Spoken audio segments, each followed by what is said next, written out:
दौंड तालुक्यात सध्या राजकीय उलथापालथीचा धुरळा उडालेला आहे। प्रत्येक पक्षानं अंतर्गत बैठका आणि गुप्त रणनीतीला सुरुवात केली आहे। त्यातच दौंड मधल्या खडकी देऊळगाव राजे जिल्हा परिषदेत तिरंगी लढत होणार असल्याची चिन्ह आता स्पष्ट झाली आहेत। नमस्कार, मी सारिका। गट आणि गणांची संख्या जाहीर झाल्यानंतर पुणे जिल्ह्यात स्थानिक स्वराज्य संस्थांच्या निवडणुकांनी वेग घेतला होता। यावेळी नवीन प्रारूप रचनेमुळे दौंड तालुक्यातील गट आणि गणांची संख्या ही वाढली आहे। त्यामुळे तालुक्याचं राजकारण चांगलंच ढवळून निघाले। गेल्या वेळी तालुक्यात 6 गट आणि 12 गण होते, त्यात आता वाढ होऊन 7 गट आणि 14 गण करण्यात आले आहेत। ही बदललेली रचना केवळ आकड्यांची नसून तालुक्यातल्या राजकीय दिशा ठरवणारी निर्णायक चाल ठरणार असल्याचं बोललं जातंय। तालुक्याचे आमदार राहुल कुल, माजी आमदार रमेश थोरात, आप्पासाहेब पवार, वीरधवल जगदाळे यांच्यासाठी ही रचना संधी की संकट याबाबत चर्चांना उधाण आलंय। विशेष म्हणजे नव्या गणरचनेनुसार मतदारसंघांची लोकसंख्या, भौगोलिक व्याप्ती आणि सामाजिक समतोल यामध्ये मोठे बदल झालेत। त्यामुळे याआधी संबंधित नेत्यांचे मजबूत गट समजले जाणारे भाग आता विखुरले गेलेत। त्यामुळे आतापर्यंत त्यांनी केलेल्या तयारीवर पाणी फिरलंय। त्यामुळे त्यांना आता नव्यानं प्रचार आराखडे, स्थानिक नेतृत्व आणि कार्यकर्त्यांची मांडणी करावी लागणार असल्याचं सांगितलं जातंय। दौंड तालुक्यात खडकी देऊळगाव राजे जिल्हा परिषद गटात सुद्धा आता तिरंगी लढत अटळ आहे आणि यामुळे स्थानिक राजकारणात चुरस निर्माण होते। जिल्हा परिषद अध्यक्षपद हे सर्वसाधारण असल्यानं या गटातून अध्यक्षपदासाठी वेगवेगळे प्रयत्न सुरू झाले आहेत। राष्ट्रवादी काँग्रेस अजित पवार गटाचे ज्येष्ठ नेते आणि माजी जिल्हा परिषद सदस्य वीरधवल जगदाळे आणि राष्ट्रवादी काँग्रेस शरद पवार गटाचे दौंड तालुका अध्यक्ष आणि माजी सभापती आप्पासाहेब पवार यांची उमेदवारी जवळपास निश्चित झाली आहे।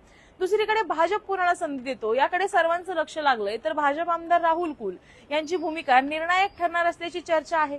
वीरधवल जगदाळे यांनी त्यांच्या पूर्वीच्या लिंगाळी गटात केलेली विकास कामं तसंच दौंड शुगरचे संचालक म्हणून शेतकऱ्यांशी असलेली जवळीक ही त्यांची निवडणुकीतील जमेची बाजू मानली जाते, तर दुसरीकडे आप्पासाहेब पवार यांचा दांडगा जनसंपर्क आणि घराण्याची राजकीय परंपरा हीच त्यांची ताकद ठरणार। पवार घराण्यानं तब्बल 16 वर्ष पंचायत समिती सभापतीपद भूषवलं। या गटात भाजपचे ज्येष्ठ नेते वासुदेव काळे यांचा प्रभाव सुद्धा लक्षणीय आहे। तालुक्याच्या पूर्व भागातून त्यांनी आणि त्यांच्या पत्नी माधुरी काळे यांनी यापूर्वी सुद्धा प्रतिनिधित्व केलं होतं। त्यामुळे भाजपकडून या गटात कोणाला उमेदवारी दिली जाते हे निश्चित होण्याची सर्वांनाच उत्सुकता आहे। खडकी देऊळगाव राजे, राजेगाव, स्वामी चिंचोली, वडगाव दरेकर, खानोटा, शिरापूर, मलठण, बोरीबेल आणि झालेगाव अशी मोठी मतदारसंख्या असलेली गावं या नव्या गटात समाविष्ट करण्यात आली आहेत। त्यामुळे या गटातील मतदार तिरंगी लढतीत कोणाला तारतील आणि कोणाचा घरचा रस्ता दाखवतील हे निकालानंतरच स्पष्ट होईल। या भागात आमदार राहुल कुल आणि माजी आमदार रमेश थोरात यांचाही प्रभाव असल्यानं ही लढत रंगतदार होईल। त्यातच शरद पवार यांना मानणारा वर्ग इथं मोठ्या प्रमाणात असल्यानं नैसर्गिक फायदा त्यांना मिळेल असा अंदाज आहे। दरम्यान जिल्हा परिषद आणि पंचायत समिती निवडणुकांमध्ये सर्वच पक्ष हे स्वबळावर लढण्याच्या तयारीत असल्याचे संकेत आहेत। महायुती आणि महाविकास आघाडी या दोन्ही आघाड्यांमध्ये जागा वाटपांच्या बाबतीत संभ्रम कायम आहे। त्यामुळे शिवसेना ठाकरे गट, शिवसेना शिंदे गट, काँग्रेस मनसे, रिपाई आठवले, पीआरपी कवाडे हे पक्ष कोणाला उमेदवारी देतात यावर या गटांचं राजकीय समीकरण अवलंबून राहील। एकंदरीतच खडकी देऊळगाव राजे गटातील निवडणूक रणधुमाळीनं दौंड तालुक्यातील राजकीय तापमान चांगलंच तापलंय।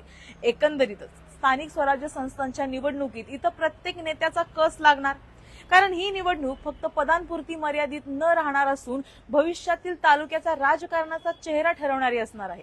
तुम्हाला याबद्दल काय वाटतं? या तिरंगी लढतीत कोणाचं पारडं जड ठरणार हे आम्हाला कमेंटमध्ये नक्की सांगा आणि अशाच ताज्या बातम्यांचे अपडेट जाणून घेण्यासाठी पॉलिटिकल महाराष्ट्राच्या फेसबुक, इंस्टाग्राम आणि YouTube चॅनलला फॉलो करायला विसरू नका।